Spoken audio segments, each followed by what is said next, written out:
They flew on private jets and slept in fresh silk sheets every single night. You are about to discover the multi-million-dollar lifestyle that made these corgis true royalty. Welcome to ChickaPaws. Today, we're exposing the one-fourth the palace tried to keep quiet. From secret menus to strictly forbidden punishments, secret number 6 will absolutely blow your mind about how much power these little legs actually had. Let's dive in right now. The corgi that started it all. Have you ever wondered how a short-legged herding dog became the ultimate symbol of the British monarchy? You might think it was just a random preference, but the truth is much deeper. It all started with an 18th birthday present that changed royal history forever. Her name was Susan, and honestly, she wasn't just a pet, she was practically the Queen's shadow. Here is the part that blows my mind. Susan was so essential to Queen Elizabeth that she was actually smuggled under a rug in the royal carriage for the Queen's honeymoon in 1947. Can you imagine that? Most of us can't even get our dogs to sit still in the car for a vet visit. And here was Susan, crashing a royal honeymoon. But this isn't just a cute story about a puppy, it's about a legacy. Susan is the matriarch of a dynasty. For over 7 decades, the Queen owned more than 30 corgis. And remarkably, almost all of them were direct descendants of Susan. That is 14 generations of royal dogs bred from one single birthday present. It's a level of commitment that is frankly exhausting to think about. But here's the kicker, and this might make you uncomfortable. The Queen stopped breeding them in 2015. Why?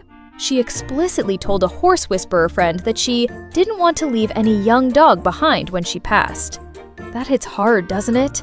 It shows a level of responsibility and foresight that goes beyond just owning a pet. It's about stewardship. It's a powerful reminder that for the royals, every decision, even regarding their dogs, is calculated and deeply personal. Sleeping inside the royal bedroom. Now, let's talk about where these dogs actually sleep. You might picture a fancy doghouse in the garden, right? Not even close. These dogs didn't just live in the palace, they lived in the Queen's private sanctuary. We are talking about the Corgi Room at Buckingham Palace. Yes, a specific room dedicated to them. But it gets more intimate than that. Reports from royal biographers state that the dogs slept in raised wicker baskets, raised specifically to avoid the drafty palace floors, lined with fresh sheets changed daily. I mean, let's be honest. There are humans who don't get their sheets changed that often. But what happens next will surprise you. It wasn't just about the baskets. When the Queen was at her other estates, the dogs often slept in her bedroom. Imagine being a footman entering the Queen's private quarters in the dark. You'd be terrified of tripping over a royal heirloom, only to realize that heirloom is a sleeping corgi that might bite your ankle if you disturb it. This proximity speaks volumes about their status. They weren't just animals, they were her defense mechanism against the loneliness of the crown. In a life governed by protocol where everyone wants something from you, the dogs just wanted to be near her. That psychological safety is worth more than any castle. Her Majesty's unique training secrets. You would assume, logically, that a queen with a net worth in the hundreds of millions would hire the world's best dog trainers, right? Wrong. This is where the story gets really interesting. The Queen trained them herself. This is a massive trust signal regarding her character. According to royal insiders, she insisted on feeding and walking them personally whenever her schedule allowed. It wasn't just a hobby, it was a way to maintain dominance and a bond. She used a specific whistle approach and hand signals that baffled even the professional gamekeepers at Windsor. But here is the "this is the part they don't tell you" moment. The dogs were not perfectly trained robots. Far from it.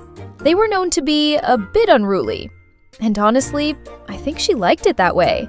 In a world where every human she met bowed, curtsied, and followed a script, her corgis did whatever they wanted. They were the only living beings in the palace who didn't care that she was the queen. There's a lesson here for all of us. No matter how much power you have, there is something grounding about doing the dirty work yourself. Whether it's picking up after them or teaching them to sit, that direct engagement created a loyalty that money simply couldn't buy. When royal dogs bite. Guards. Okay, let's address the elephant, or rather the Corgi, in the room. These dogs were not always cute and cuddly. There is a darker side to the Corgi dynasty that the palace PR machine often tried to downplay. Did you know that the Royal Corgis have a documented police record? It's true. In 1954, one of the dogs bit a member of the Royal Guard. And later, in 1968, a Corgi actually triggered a police investigation after nipping the postman. Can you imagine being the police officer having to investigate the Queen's dog? Talk about a conflict of interest. But wait, it gets crazier. In 1991, the Queen herself needed 3 stitches in her hand after trying to break up a fight between 10 of her dogs.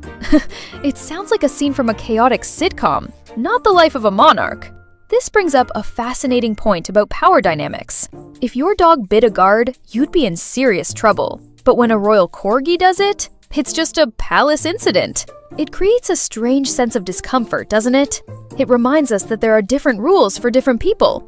And apparently, different rules for different dogs. The Corgis had what we call diplomatic immunity, allowing them to be the terrors of the hallway without consequence.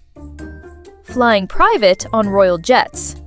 If you think your dog is spoiled because you let them ride in the front seat, prepare to have your ego checked. The Royal Corgis traveled better than most CEOs. When the Queen traveled between her estates, from Windsor to Balmoral or Sandringham, the dogs didn't go in a crate in the cargo hold. Absolutely not. They were carried down the steps of the royal aircraft by footmen, like furry little dignitaries. I recall reading a report where a specific chauffeur was assigned just to transport the dogs if the weather was too bad for flying. We are talking about a private car service for dogs. This level of luxury isn't just about money. It's about the integration of the pets into the lifestyle. They were treated as family members, not cargo. But here is the secret detail that most people miss. The staff had to be trained on how to carry them. There is a specific way to lift a Corgi to support their long backs, preventing spinal issues. One wrong lift by a new staff member could result in a royal reprimand. It shows that the luxury came with a high strictness of care. It wasn't just pampering, it was preservation of the royal assets. Gourmet menus by 5-star chefs. Now, let's get to the focus of our data, the menu. This is where the reality of royal life truly hits you. Forget dry kibble, forget canned food from the supermarket. These dogs ate better than most of us do on a Sunday. According to former royal chef Darren McGrady, who is a verified and trusted source on palace life, the dogs had their own menu. Fresh rabbit, chuck steak, poached chicken, liver, rice and cabbage. And this wasn't just thrown in a bowl. The meat had to be cut into extremely specific tiny dice. Why? Because the Queen didn't want any bones to cause choking. Imagine a 5-star chef who has cooked for presidents and kings standing there carefully dicing rabbit meat for a dog. It's almost absurd, isn't it? But here is the ritual that cements the bond. The Queen often poured the gravy herself. The chefs would prepare the food, bring it up on silver platters, yes, silver platters, and the Queen would do the final mix. It's a moment of service, from a woman who was served by others her entire life. It humanizes her, but it also highlights the immense gap between royal pets and normal pets. If you are feeding your dog leftovers, just remember, somewhere a Corgi was eating steak prepared by a Michelin-level team. Strict protocols for palace staff. You might think playing with the Queen's dogs would be a perk of the job for palace staff. Think again. It was actually a minefield of potential employment termination. There was a strict no scolding rule. Nobody, and I mean nobody, was allowed to raise a voice to the dogs or point a finger at them, except the Queen. Imagine a dog chewing on an antique 17th century rug, and you, as a staff member, can't yell stop. You just have to gently distract them. It sounds like a nightmare, doesn't it?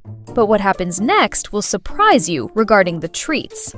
Staff were strictly forbidden from sneaking tidbits to the dogs. The Queen monitored their weight like a hawk. There is a famous story where a footman was actually demoted because he was pouring whiskey into the dog's water bowls as a party trick. I mean, that is terrible. But also, you have to admire the audacity. This creates a high-stakes environment. The dogs were essentially living surveillance cameras. If the dogs were fat, the queen knew the staff was breaking protocol. If the dogs were skittish, she knew someone had been mean to them. They were the ultimate barometer of staff loyalty. The multi-million-dollar dog lifestyle. So, what is the bottom line here?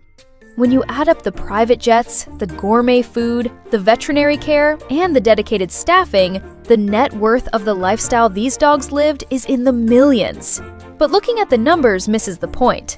The real value wasn't the money spent, it was what the dogs represented.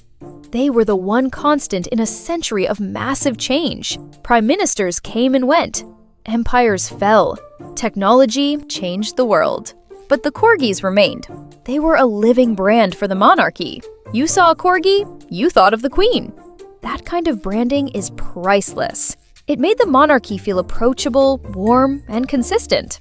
So the next time you look at your own dog sleeping on the couch, don't feel bad that they aren't eating rabbit off a silver platter. Feel good that you don't have to worry about them biting a police officer or causing a diplomatic incident. If you found these royal secrets fascinating, you will not believe what we have uncovered about the Queen's horses in our next video. Make sure to hit that like button if you learned something new, and tell me in the comments, would you cook a 5-star meal for your dog if you had the money? Let's keep the conversation going. So remember, applying just one insight from today's video on Royal Corgi secrets could make a real difference in understanding your own pet's worth. If you enjoyed these palace secrets, smash that like button and share this with a dog lover. What royal should we investigate next? Let me know below. See you in the next episode of ChickaPaws.